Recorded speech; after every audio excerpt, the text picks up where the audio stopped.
Thanks for watching. Don't forget to like, comment, share and subscribe to Mufti Tariq Masood, famous scholar. بہت سے لوگوں کے message آئے ہیں, وہ کوئی میڈیا پہ بڑے فیمس ایک سیلیبریٹی ہیں وقار زکا, انہوں نے بھی قادیانیت کے خلاف بڑا کام کیا ہے, اور میں نے ان کا وہ کلپ سنا, وہ مناظرہ جو قادیانی اور ختم نبوت کے ایک عالم کو بٹھا کے انہوں نے بحث کروائی, اس میں انہوں نے جو خود تجزیہ کیا کہ ہمارا ختم نبوت پر ایمان ہے. آپ کو یاد ہوگا کچھ دن پہلے یہ جو نعرہ لگا تھا میرا جسم میری مرضی, تو اس میں بالکل ایک ڈرامہ لکھنے والے ایک شوبز کی دنیا میں بالکل ایک لبرل آدمی سمجھے جاتے ہیں, انہوں نے بڑا زبردست ری ایکشن کیا تھا. اس میں ان کا نام کیا تھا, ذہن سے نکل, ہاں خلیل الرحمان.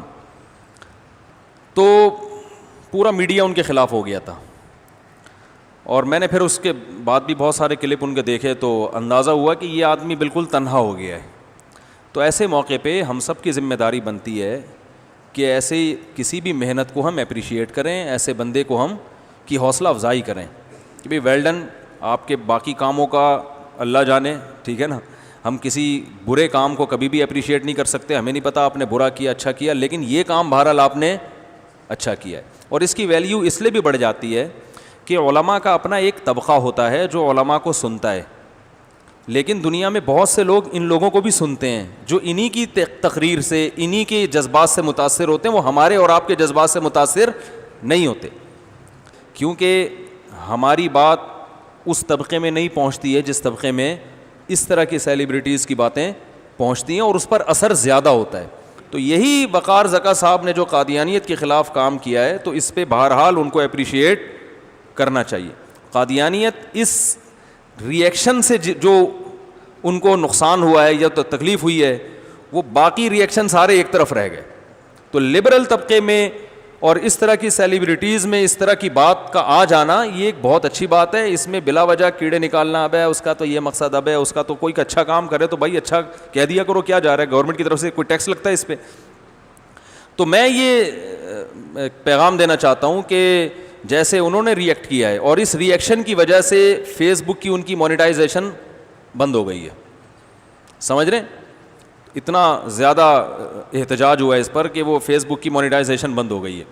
تو باقی جو ہماری جو سیلیبریٹیز ہیں جو میڈیا پہ آتے ہیں وہ بھی الحمدللہ مسلمان ہیں, تو ان کو بھی چاہیے کہ اس معاملے میں وقار زکا کا ساتھ دیں. وہ لوگ ساتھ نہیں دیتے تو اپنے طور پر ایک کوئی ویڈیو ریکارڈ کروا لیں کہ بھائی ہم اس مسئلے میں ہم جیسے بھی ہیں بہرحال کلمہ گو مسلمان ہیں, ہم ختم نبوت پر ایمان رکھتے ہیں, رسول اللہ صلی اللہ علیہ وسلم کو آخری نبی سمجھتے ہیں. دیکھو حدیث میں آتا ہے کہ جس کے دل میں رائی کے دانے کے برابر بھی ایمان ہوا, بالآخر اللہ اسے جہنم کی آگ سے نکالیں گے. آپ صلی اللہ علیہ وسلم نے فرمایا کہ جب سفارش شروع ہوگی نا, نبی صلی اللہ علیہ وسلم شفاعت کریں گے, یار اے اللہ فلاں فلاں لوگ میری امت کے گناہوں کے سبب جہنم کی آگ میں ہیں, لیکن وہ میرا کلمہ پڑھتے تھے, ان کی یہ نیکیاں ہیں. تو نبی صلی اللہ علیہ وسلم شفاعت کریں گے, کرتے کرتے بہت بڑا طبقہ حدیث میں آتا ہے کہ وہ جہنم سے نکل جائے گا. تو آخر میں اللہ فرمائیں گے اب کوئی ہے سفارش کرنے والا, تو کوئی بھی اب مزید شفاعت کرنے والا نہیں ہوگا. تو اللہ تعالیٰ فرمائیں گے هل يبقى الا الرحمن, ابھی رحمان باقی ہے, میں نے خود اپنی مرضی سے تو ابھی نکالا نہیں ہے, ابھی تو میری مخلوق ہے جو شفاعت کر رہی ہے, تو میں تو رحمان ہوں. تو اللہ کہیں گے کہ جس نے زندگی میں ایک بار بھی لا الہ الا اللہ کہا, محمد رسول اللہ, یعنی جس کے دل میں رائی کے دانے کے برابر بھی ایمان, اسے کچھ اسلام کا نہیں پتا ہو, کوئی عمل اس کی زندگی میں نہ ہو, سارے اعمال نامے برائیوں سے بھرے ہوئے ہوں, سیاہکاریوں سے بھرے ہوئے ہوں, کوئی ایک نیکی بھی نہ ہو, تو اللہ کہیں گے کہ ایک دفعہ بھی, یعنی مسلم تھا وہ, آپ صلی اللہ علیہ وسلم کا امتی تھا, آپ پر ایمان رکھتا تھا اور میری توحید کو مانتا تھا, بس ایسا بھی کوئی شخص اگر جہنم میں ہے تو اس کو بھی نکال کے لے آؤ.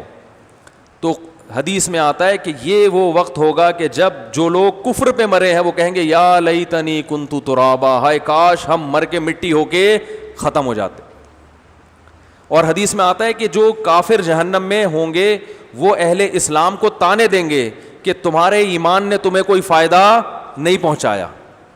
تم بھی بدعمال تھے, ہم بھی بدعمل تھے, تم بھی بدعمل تھے, آج ہم دونوں اکٹھے جہنم میں ہیں, تو تمہارا مسلم ہونا تمہارے کام نہیں آیا. ایسے موقع پہ اللہ کو غیرت آئے گی. اللہ کہے گا نہیں نہیں نہیں, جو میرے ماننے والے تھے, اگرچہ نالائق تھے, اگرچہ مجھے فالو نہیں کرتے تھے, لیکن میرے ماننے والے تھے, آج میں ان کو نکالوں گا. اپنوں کو ہمیشہ آخر دم تک ان کا خیال رکھا جاتا ہے. تو کوئی بھی اس طرح جب ایمان کا مسئلہ ہوتا ہے, قادیانیت کے ساتھ ہمارا جو اختلاف ہے نا, وہ اعمال کا نہیں ہے, وہ کس کا ہے؟ ایمان کا. ختم نبوت پہ ڈاکہ جو حق خالصتاً محمد صلی اللہ علیہ وسلم کا تھا, وہ 15ویں صدی کے ایک جھوٹے کذاب کو انہوں نے دے دیا. تو نبی تو اللہ کے نمائندے ہیں نا. نبی کس کے نمائندے ہیں؟ کسی ملک کے سفیر کی توہین کرو تو یہ اس سفیر کی نہیں بلکہ اس ملک کی توہین سمجھی جاتی ہے. جتنا بڑا ملک ہوگا اس کے سفیر کو اتنا ہی پروٹوکول دیا جاتا ہے. تو اس خالق کائنات کے سفیر کی معمولی حیثیت نہیں ہے. اور سب سے بڑی توہین کسی کی یہ ہے کہ اس کی سفارت میں آپ کسی دوسرے کو اس کے ساتھ شریک کر دیں. یہ چھوٹی توہین تھوڑی ہے, بہت بڑی توہین ہے یہ. تو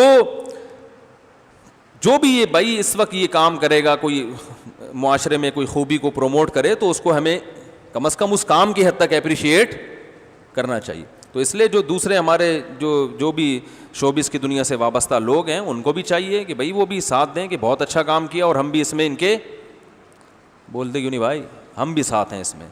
تو اللہ تعالیٰ عمل کی توفیق عطا فرمائے.